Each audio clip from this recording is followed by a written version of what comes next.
ആൾക്കാരൊക്കെ പറഞ്ഞേ മലയാള സിനിമയിൽ ഇങ്ങനത്തെ വയലൻസ് ഇതുവരെ ഇറങ്ങിയിട്ടില്ല എന്നാണ്.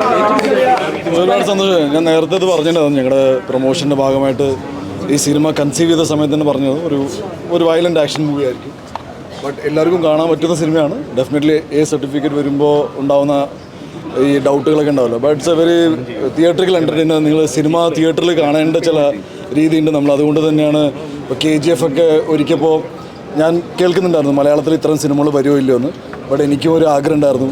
അപ്പോൾ KGFലെ റൈ ബസൂർ സാറിനെ കൊണ്ടുവന്നു. ഹനീഫിനെ വൺ ഓഫ് ദി ബെസ്റ്റ് മൂവിയാണ്.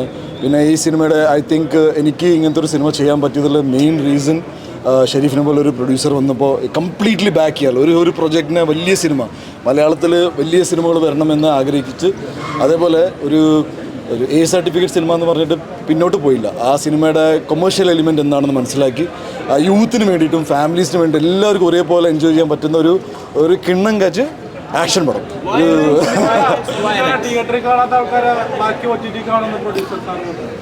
എങ്ങനെ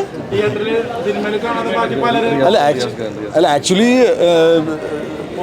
എനിക്ക് അങ്ങനെയല്ല, എനിക്ക് വന്ന് തിയേറ്ററിലും കാണും, OTTയിലും കാണും. പിന്നെ ഇതിൻ്റെ കുറച്ച് എക്സ്റ്റെൻഡഡ് കട്ട് ഡെഫിനറ്റ്ലി OTTയിലാണ് വരാൻ പോകണം. നിങ്ങൾക്ക് അറിയാം, സിനിമ 2 തവണ സെൻസർ ചെയ്യപ്പെട്ടിട്ടുണ്ടായിരുന്നു. ബട്ട് എല്ലാം ഓൺലൈനിൽ കിടക്കല്ലേ. ബട്ട് ഒരുപാട് സന്തോഷം. എനിക്ക് ഞാൻ വിചാരിച്ച പോലെ തന്നെ ഒരു നല്ല സിനിമ എടുക്കാൻ സാധിച്ചു. ഒരുപാട് സന്തോഷം. അനീഫിനോട് ചോദിക്കണം, അനീഫ് വരുമ്പോൾ എടുത്ത് പറയുന്ന ഒരു കാര്യം എന്ന് പറഞ്ഞാൽ ഫൈറ്റ് കൊറിയോഗ്രാഫി ആയിരുന്നു. ഇനിയിപ്പോൾ മലയാള സിനിമ മാർക്കോയ്ക്ക് ശേഷം ഒരു ഫൈറ്റ് കൊറിയോഗ്രാഫി മികച്ച ഫൈറ്റ് ഞാൻ ആക്ച്വലി ആവശ്യപ്പെട്ടിട്ടുണ്ടായിരുന്നു. ഒരു 5-6 വർഷമായിട്ട് ആക്ഷൻ സിനിമകൾ ചെയ്യാതെ ഫാമിലി സിനിമകൾ സർട്ടിഫിക്കറ്റുള്ള സിനിമകൾ ചെയ്ത് വരുമ്പോൾ മലയാള സിനിമയിൽ ഒരുപാട് ആക്ഷൻ സിനിമകളുണ്ടായി. സോ അറ്റ് ദാറ്റ് ടൈം എൻ്റെ ഫ്രണ്ട്സ് എൻ്റെ കൂടെ നിൽക്കുന്ന ടെക്നീഷ്യൻസ് പറയേണ്ടത് നല്ലൊരു ആക്ഷൻ സിനിമ ചെയ്യണമെന്ന്. ബട്ട് ഞാൻ ചെയ്യുമ്പോൾ എനിക്ക് ഒരു ബെഞ്ച് മാർക്ക് സിനിമ ചെയ്യണമെന്നുണ്ടായിരുന്നു. ഐ തിങ്ക് മാർക്കോ ഒരു ബെഞ്ച് മാർക്കാണ്. ഇതിന് മാർക്കോയ്ക്ക് ശേഷം വരാൻ പോകുന്ന സിനിമകൾക്ക്, അറ്റ്ലീസ്റ്റ് ആക്ഷൻ സിനിമകൾക്ക് ഇതിൻ്റെ മുകളിൽ എന്തെങ്കിലുമൊക്കെ ചെയ്യേണ്ടി വരും. Which I am very happy. എൻ്റെ എല്ലാ ഫ്രണ്ട്സാണ് അവരെല്ലാവരും. അത് ബിക്കോസ് നിങ്ങളെല്ലാവരും സിനിമയെ സപ്പോർട്ട് ചെയ്ത് ആക്ഷൻ സിനിമകൾ വലിയ ബഡ്ജറ്റിൽ ഒരുക്കി തിയേറ്ററിൽ കൊണ്ടുവരുമ്പോൾ നിങ്ങളെല്ലാവരും ഒന്ന് കണ്ടു എന്ന് പറയുമ്പോൾ എൻ്റെ കരിയറിൽ തന്നെ ഏറ്റവും വലിയ ഓപ്പണിംഗ് ആണ്. Like the numbers are out there. അപ്പോൾ എനിക്ക് ഒരുപാട് സന്തോഷമുണ്ട്. ഞാൻ സത്യത്തിൽ പൃഥ്വിയൊക്കെ ആക്ഷൻ സിനിമ ചെയ്യുമെന്ന് ഇനി വിചാരിച്ചിരിക്കുക. ഞാൻ രാവിലെ മെസ്സേജ് അയച്ചിട്ടുണ്ടായിരുന്നു. ജഗദീഷേട്ടൻ്റെ ഇൻ്റർവ്യൂ ജഗദീഷേട്ടൻ പറഞ്ഞു വയലൻസ് ഇനി മാർക്കോയ്ക്ക് ശേഷം എന്താണെന്ന് നിങ്ങൾക്ക് കാണാമെന്ന് പറഞ്ഞിരുന്നു. അപ്പോൾ ഈ പ്രേക്ഷകരെല്ലാവരും പറഞ്ഞത് അത് പറഞ്ഞതുപോലെ തന്നെ നടന്നുള്ള രീതിയിലാണ്. Thank you so much. എന്ന് വെച്ചാൽ ജഗദീഷ് ഏട്ടൻ, സിദ്ദിഖേട്ടൻ, ആൻസൺ, അതേപോലെ തന്നെ ഈ സിനിമയിൽ വർക്ക് ചെയ്ത ഒരുപാട് ആക്ടേഴ്സ്, പുതിയതായിട്ട് ഡെബ്യൂ ചെയ്ത ആക്ടേഴ്സ് ഉണ്ട്. നമ്മുടെ കബീർ ദുഹാൻ, പിന്നെ യുക്തി, I mean load of actors. ഇവരെല്ലാവരും ഗംഭീരമായിട്ട് പെർഫോം ചെയ്യുന്നുണ്ട്. എനിക്ക് ഒരുപാട് സന്തോഷമുണ്ട്. ജഗദീഷ് ഏട്ടൻ തുടക്കത്തിൽ തന്നെ സാറിൻ്റെ എക്സൈറ്റ്മെൻറ്റ് നിങ്ങളുമായിട്ട് പങ്കുവച്ചു. ഞങ്ങൾ സിനിമ ഇറങ്ങുന്നതിന് മുന്നേ ഒന്നും പറയാൻ ആഗ്രഹിച്ചിരുന്നില്ല. ഞാൻ ഈ ആക്ഷൻ ഉണ്ടെന്ന് പറഞ്ഞിട്ടൊരു കാര്യമില്ല എന്ന് പറഞ്ഞു. സോ ഗുഡ് ക്വാളിറ്റി കോണ്ടന്റ് എന്ന് വെച്ചാൽ നല്ല പോസ്റ്റേഴ്സ്, ഞങ്ങളുടെ പോസ്റ്റേഴ്സിന് ഒരുപാട് സ്വീകാര്യത ഉണ്ടായി.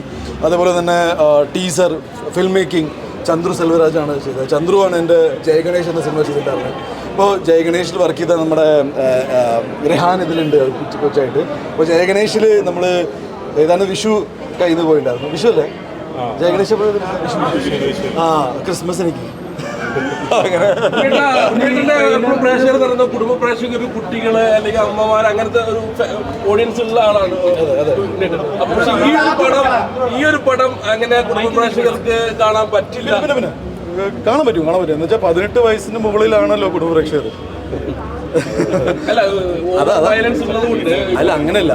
എ സർട്ടിഫിക്കറ്റ് എന്ന് പറഞ്ഞാൽ പ്രായപൂർത്തിയായ അല്ലെങ്കിൽ മെച്ചോർഡായ എല്ലാവരും കാണാൻ പറ്റും. അപ്പോൾ എൻ്റെ ബേസിക് ഓഡിയൻസ് അമ്മമാരും അച്ഛനും എല്ലാവരും ഒക്കെയാണ്. അപ്പോൾ അവർക്ക് കാണാൻ പറ്റും. കൂടുതൽ എന്താ പറയുക, കുറച്ച് സെൻസിറ്റീവ് ആയിട്ട് ഹാൻഡിൽ ചെയ്യാൻ പറ്റുമെന്ന് സംശയമുള്ളതുകൊണ്ട് മാത്രമാണ്. But I think youth cinema കണ്ടു, ഗംഭീര ഫീഡ്ബാക്ക്. ഐ മീൻ ഞാൻ ആക്ച്വലി ടെൻസ്ഡ് ആയിരുന്നു സത്യത്തിൽ. നമ്മൾ എ സർട്ടിഫിക്കറ്റ് സിനിമകൾ റിലീസാവാത്തതുകൊണ്ടേ നമുക്കും അറിയില്ല എന്താണെന്ന്. പക്ഷേ that's one I'm saying that Shareef മുന്നിൽ വന്ന് ഈ സിനിമയുടെ ക്വാളിറ്റി, പിക്ചർ ക്വാളിറ്റി, നിങ്ങൾ ഒരുപാട് റീൽസൊക്കെ കട്ട് ചെയ്ത് വിട്ടുന്ന സമയത്ത് ഞങ്ങൾക്ക് ഭയങ്കര സന്തോഷമായിരുന്നു. ബിക്കോസ് ഒരു സാധനം പുറത്ത് വിടുമ്പോൾ നിങ്ങളുടെ ഫീഡ്ബാക്കിലാണ് എല്ലാം നിൽക്കുന്നത്. സിനിമയ്ക്ക് നമ്മൾ ഹൈപ്പ് കൂട്ടിയിട്ടില്ല. നിങ്ങളുടെ സിനിമയോടുള്ള ഇഷ്ടമാണ് സിനിമയുടെ ഹൈപ്പ്. സിനിമ ആകെ ഒരു ടീസറും 2 പോസ്റ്ററും വിട്ടതുകൊണ്ട് പ്രൊമോഷൻ ആവില്ല സത്യത്തിൽ. But it was a big challenge. എന്നെ സംബന്ധിച്ച് മാർക്കറ്റിങ്ങിൻ്റെ കാര്യത്തിലാണെങ്കിലും ഫിൽം മേക്കിങ്ങിൻ്റെ കാര്യത്തിലാണെങ്കിലും overall presentation of the movie I think mark ഒരു ബെഞ്ച് മാർക്കായിരിക്കും. പിന്നെ ഒരു സിനിമയുടെ ആവശ്യം എന്താണെന്ന് മനസ്സിലാക്കിയിട്ട് പ്രൊമോട്ട് ചെയ്യുക എന്ന് പറഞ്ഞാൽ വലിയ കാര്യമാണ്. And I thank the entire team, medias, എല്ലാവർക്കും. ഞാൻ ഇൻ്റർവ്യൂവിൽ വരാതെ ഇരുന്നപ്പോഴും നിങ്ങൾ ആരും പ്രശ്നം ഉണ്ടാക്കിയില്ല എന്നാണ് ഞാൻ മനസ്സിലാക്കുന്നത്. എന്തുകൊണ്ടായിരിക്കും ഉണ്ണിമുന്തിന്റെ സിനിമ ഇറങ്ങുമ്പോൾ ഉണ്ണിമുന്തിന് തന്നെ നല്ല രീതിയിൽ പ്രൊമോഷൻ ചെയ്ത് അത് ഭയങ്കര ഹൈപ്പിലെത്തിക്കുന്ന ഒരു സിനിമയായിരുന്നു. പക്ഷെ മാർക്കോ നല്ല ഹൈപ്പായിരുന്നു, അല്ല കുറച്ചതായിരുന്നു. ഞാൻ എപ്പോഴും പറയുന്ന ഹൈപ്പ് നിങ്ങളാണ് കൂട്ടുന്നത്. എന്ന് വെച്ചാൽ നിങ്ങൾക്ക് ഒരു പ്രേക്ഷകന് ഒരു കാര്യം ഇഷ്ടപ്പെടുമ്പോഴാണ് സിനിമ ഹൈപ്പായി മാറുക. ഞാൻ എത്ര പറഞ്ഞാലും ഇറ്റ്സ് നോട്ട് കൺവിൻസിങ് ഇനഫ്. എന്നെ സംബന്ധിച്ച് സിനിമയുടെ ക്വാളിറ്റി കോണ്ടന്റ് പുറത്ത് വിട്ടിട്ട് എന്താണ് നിങ്ങളുടെ പ്രതീക്ഷ, അതിൻ്റെ മുകളിൽ സാധനം കൊണ്ട് ദാറ്റ് ഈസ് നമ്മൾ ഡബ്സിനെ കൊണ്ട് പാട്ട് പാടിപ്പിച്ചു, സന്തോഷ് വർക്കി, ബേബി ജീൻ, ഷാൻ റഹ്മാൻ എനിക്ക് വേണ്ടി ഒരു പാട്ട് ഉണ്ടാക്കി തന്നു. ഇന്ന് ഷാൻ റഹ്മാൻ്റെ പാട്ട് ട്രെൻഡിങ് വണ്ണിലാണ് നിൽക്കുന്നത്.